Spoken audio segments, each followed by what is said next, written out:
নমস্কার দর্শক বন্ধু, ইন্ডিয়া পটেটো নিউজের একটি নতুন প্রতিবেদনে আন্তরিকভাবে আপনাদের স্বাগত জানাই।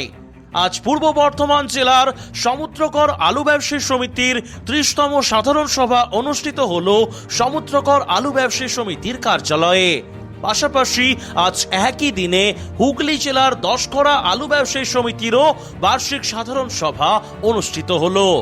চলুন এখন সমুদ্রকর এলাকার বিশিষ্ট আলু ব্যবসায়ী বন্ধু তথা আলু চাষি ভাইদের সঙ্গে কথা বলে জেনে নেওয়া যাক বর্ধমান জেলার সমুদ্রকর এলাকায় আজকে আলুর কি দাম আছে, এই এলাকায় আলুর চাষ কেমন হচ্ছে এবং সমুদ্রকর এলাকায় আলুর বর্তমান পরিস্থিতি ঠিক কি আছে। আলুর দুনিয়ার সব খবর সবার আগে প্রতিদিন পাওয়ার জন্য এখনই ইন্ডিয়া পটেটো নিউজের ফেসবুক পেজটি ফলো করুন এবং ইউটিউব চ্যানেলটি সাবস্ক্রাইব করুন। এই ভিডিওটিকে ঝড়ের গতিতে শেয়ার করবেন এবং আলুর বাজার দর প্রতিনিয়ত দেখার জন্য প্লে স্টোর থেকে এখনই ডাউনলোড করবেন India potato market rate app. হ্যাঁ নমস্কার। পশ্চিমবঙ্গ প্রগতিশীল আলু ব্যবসায়ী সমিতির সমুদ্রগড় শাখার আমি সভাপতি। হ্যাঁ, 30তম সভা। হ্যাঁ হ্যাঁ,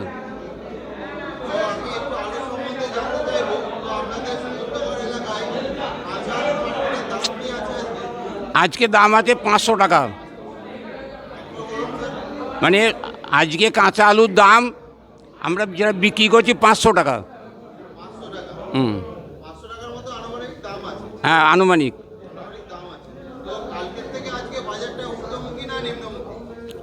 5 টাকা উঁচাই আছে। হ্যাঁ উঁচুর দিকেই আছে।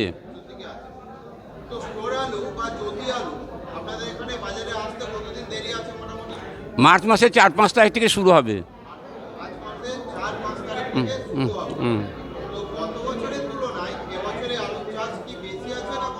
কম আছে। পার্সেন্ট হিসাবে মোটামুটি প্রায় 20%।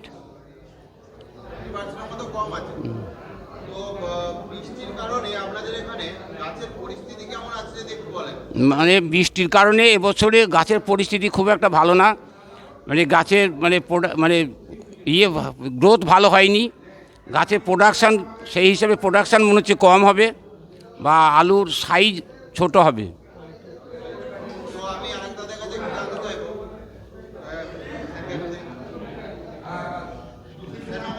নমস্কার,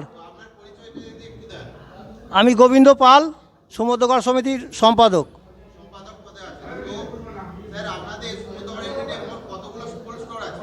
আমাদের কোল্ড স্টোর একটিই আছে। হ্যাঁ, স্টোরের ক্যাপাসিটি ছিল 2.5 লাখ, এবার লোড নেবে 1,70,000।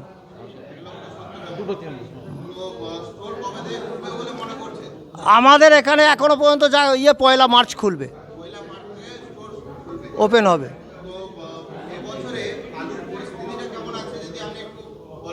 না, আমার বক্তব্য সভাপতি যা বললো সেটাই বক্তব্য।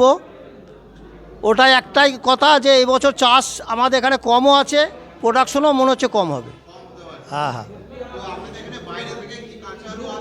হ্যাঁ, কাঁচা আলু আসছে, মানে ডালাই যাচ্ছে। ওই 500 টাকায়, 500 টাকায় পোগরাজ আলু।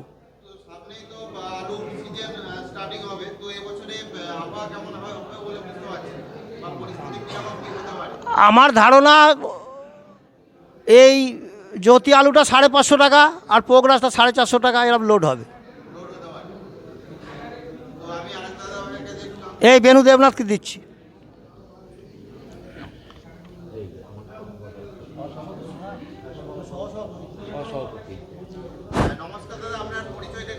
হ্যাঁ নমস্কার, আমি সমুদ্রগড় শাখার সহসভাপতি আছি।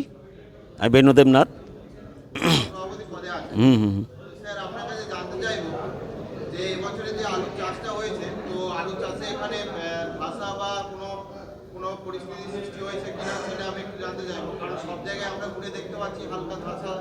সব জায়গায় লেগেছে, কারণ আবহাওয়াটা খুব এবছরে প্রবলেমের জন্য। তো আপনাদের এখানে পরিস্থিতিটা কি, ধসার কোনো পরিস্থিতি আছে? দেখুন, আমি গত 2-3 দিন থেকে আমি বিভিন্ন জায়গায় বিভিন্ন মাঠে আমি গেছি ডাইরেক্ট নিজে, এবং আমি দেখেছি প্রত্যেকটা মাঠে বুলবুলিতলা, সিমলন, আপনার কি গুপ্তিপুর মাঠ, বুলবুলিতলার মাঠ আমি নিজে মাঠে পরিক্রমা করেছি। প্লাস আমার এলাকা যেটুকু আমার এলাকা ভিত্তিক আমি পরিক্রমা করেছি। তাতে করে দেখেছি, দেখুন 10টা জমির মধ্যে কারো একটা জমিতে, দুটো জমিতে ধসা হালকা লেগেছে, কিন্তু সেটা শুকনো ধসা, জলা ধসা না। আর সেই চাষিগুলোর কিন্তু পরিচর্যা কম আছে। যেই চাষিগুলো পরিচর্যা ভালো করেছে, 7বার 8বার 5বার ওষুধ দিয়েছে, তাদের কিন্তু খারাপ নেই। এবং যেটা আগাম আলু, সেই আলুটা কিন্তু আপনার ভালোই আছে। তাতে করে আমাদের 33 শতকের জায়গায় ধরুন আপনার 4.5 খানা থেকে 5 খানা করে আলু হয়ে যাবে, কম হবে না। জ্যোতি আলু 4 খানা হবেই, পোকর আলু 4.5 খানা 5 খানা, কারো 6 খানাও হয়ে যেতে পারে, চাষি অনুযায়ী, তদ্বিত অনুযায়ী। এই হচ্ছে আমার বক্তব্য। এবছরে স্টোর কি ফুল লোড হতে পারে? আর স্টোর ফুল বলতে দেখুন, আমি যা দেখছি আমাদের বর্ধমান ডিস্ট্রিক্টে বেশি ক্ষতি হয়েছে। আপনি চলে যান হুগলি, আরামবাগ, বিভিন্ন জায়গায়, তারকেশ্বর, উত্তরবঙ্গে বিভিন্ন জায়গায়, তাতে করে এত চাষটা ক্ষতি হয়নি। আমাদের বর্ধমান ডিস্ট্রিক্টটাই বেশি ক্ষতি হয়েছে। তো আমি আরেকদার কাছে আচ্ছা, আমার একটা আপনাদের চ্যানেলকে কথা আছে, ইউটিউবিকে।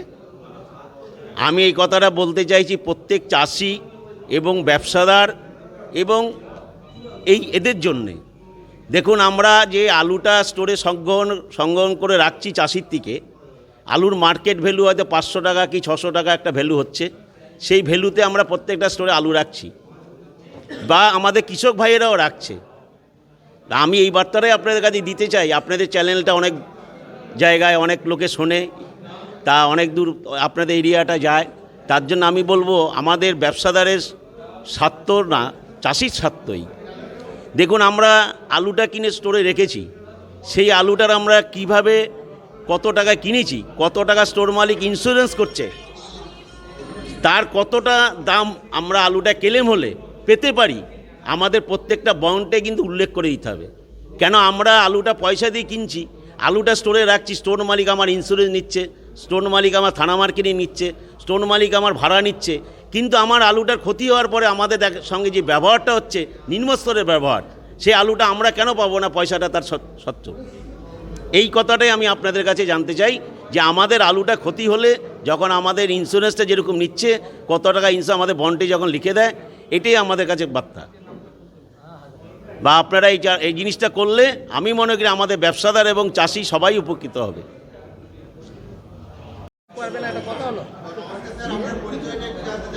আমি প্রগতিশীল আলু ব্যবসায়ী সমিতির একজন সদস্য।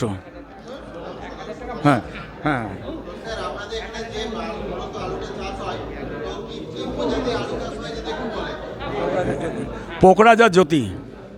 মূলত কোকরাঝা জ্যোতি চাষ আপনাদের এখানে বেশি, চন্দ্রমুখী সব না, চন্দ্রমুখী চাষ এখানে হয় না। যে চাষটা হয়েছে, এটা কি পুরোটাই আপনার পাঞ্জাব সিড বীজ না আপনার স্টোর আলু ব্যবহার করা হয়েছে? পাঞ্জাবি বেশি। তো পাঞ্জাব বীজ ব্যবহার করার ফলে তো এখানে আলুর পরিস্থিতি নিয়ে যদি বলেন আপনি। উৎপাদন পাঞ্জাবের কোয়ালিটি ভালো, এবং পাঞ্জাব বীজের কোয়ালিটি ভালো, এবং বলছি পাঞ্জাব বীজের চাষ করার জন্য আলু কোয়ালিটি ভালো এবং উৎপাদনও ভালো।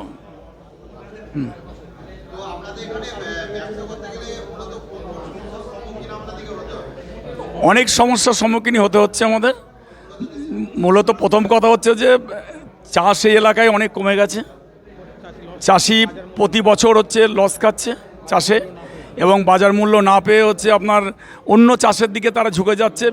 বেশিরভাগ ক্ষেত্রে হচ্ছে কুল চাষ করছে, আপনার পেয়ারা চাষ করছে, সবজি চাষ করছে, এই সমস্ত চাষে চলে যাচ্ছে, কারণ চাষের খরচা অত্যাধিক বেড়ে গেছে, এবং সেই ক্ষেত্রে চাষি হচ্ছে দাম পাচ্ছে না। সেই জন্য আলু চাষের থেকে তারা মুখ ফিরিয়ে নিচ্ছে, আর আলু চাষ থেকে চাষি মুখ ফেরালেই হচ্ছে এখানে উৎপাদন হচ্ছে কমে যাবে, আমদানিও সেরকম হচ্ছে না। আর সেই এদিকে যেমন একটা আপনার ক্রাইসিস, পাশাপাশি স্টোরের পক্ষ থেকেও যে একটা স্টোর মালিকদের পক্ষ থেকেও যেটা আমাদের যে সুবিধাগুলো আমরা আইন অনুযায়ী পাই, সেইগুলো হচ্ছে পাচ্ছি না। সেই ক্ষেত্রে অতএব দুদিকের চাপে পড়েই আমরা ব্যবসাদাররা হচ্ছে ছোট বড় ব্যবসা, বেশিরভাগ বড় বড় ব্যবসাদার খুব একটা তো নেই এখানে, 2-1 জন ছাড়া বেশিরভাগই হচ্ছে ক্ষুদ্র ব্যবসাদার। তারা হচ্ছে দুটো জাতাকলের মধ্যে পড়ে শেষ হয়ে যাচ্ছে। সামনে তো আপনি চাষি ভাই বা ব্যবসায়ী বিন্দুদের পরিপ্রেক্ষিতে বক্তব্যটা দিতে চান? বিষয় হচ্ছে যে আলু ব্যবসাটা তো খুবই ঝুঁকিপূর্ণ, খুব রিস্কের ব্যবসা। এখানে যদি হচ্ছে আপনার সাহস করে করলাম, তারপরে হচ্ছে পরে আবার লোকসান, কত বড় যেটা হলো একই ব্যাপার। আবার দক্ষিণবঙ্গ থেকে উত্তরবঙ্গ থেকে আলু আসছে দক্ষিণবঙ্গে, সেটাও হচ্ছে ওদিকে উৎপাদনটা একটু বেশি হয়। আসার পরে দেখা যাচ্ছে যে এইখানে ওইটা আসার পর স্টোরগুলো কিছুটা লোড হচ্ছে, আর বেশিরভাগ ব্যবসাদারদের ওইখান থেকে আলু নিয়ে আসতে হচ্ছে এবং স্টোরে হচ্ছে লোড করতে হচ্ছে, অতএব একটা রিস্ক থেকেই যাচ্ছে।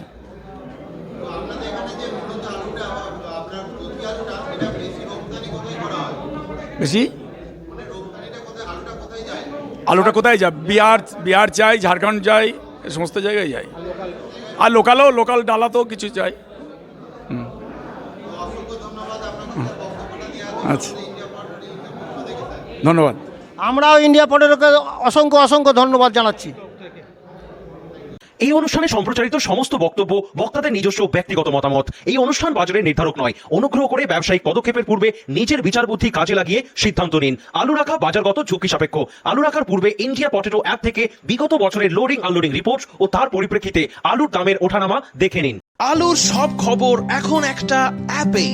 আলুর প্রাত্যহিক বাজার দর, আলুর সর্বভারতীয় বাজার দর, আলুর সকালের বাজার দর, লোডিং আনলোডিং রিপোর্ট, বিগত 10 বছরের আলুর তথ্য, সারা ভারতবর্ষের 20,000 আলু চাষী ও ব্যবসায়ীদের তথ্য এখন আপনার হাতের মুঠোয়। প্লে স্টোর থেকে আজই ডাউনলোড করুন India potato market rate app. 2012 সাল থেকে প্রতি মুহূর্তে আপনার সঙ্গে।